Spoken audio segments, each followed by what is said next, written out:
गई छी अपना सबके मिथिला संस्कार पर स्वागत करे छी। एकटा मेहसमानी दै छी जे साँझक पाबनि तुषारीक पाबनि के तुषारी के निस्तार से 1 महीना में होइए। एहि संक्रांति से शुरू होइत ओहि संक्रांति तक खत्म होइए। निस्तार में तो नचारिए होइए चारू, जखन तक पूजै छथिन तखन तक नचारी मेहसमानी पाबनि के गीत होइए आ साँझो में इएह होइए। 3 दिस पूजाइए साँझ तीनों तरफ। तो एकटा भोला बाबा के मेहसमानी दै छी।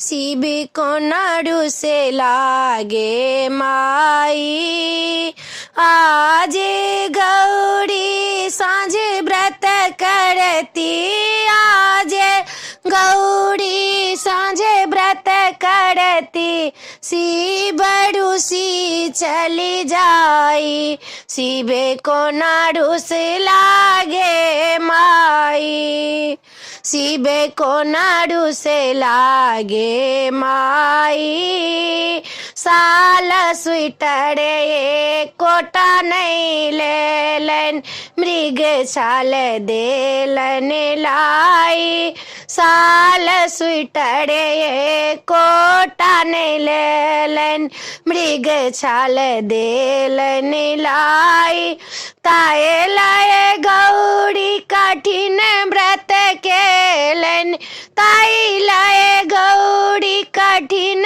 व्रत केलन, शिव रूसी चली जाई, शिव को नाड़ू से लागे माई, शिव को नाड़ू से लागे माई, चाहू दिस तकै छी शिव नै अबैया, झड़ झड़ नोर बही जाई, चाहू दिस तकै छी शिव नै अबैया, झड़ झड़ नोर बही जाई, माय मनाइन रोध न करैया, माय मनाइन रोध न करैया, शिव रूसी कहाँ चली जाई, शिव को नाड़ू से लनगे माई, शिव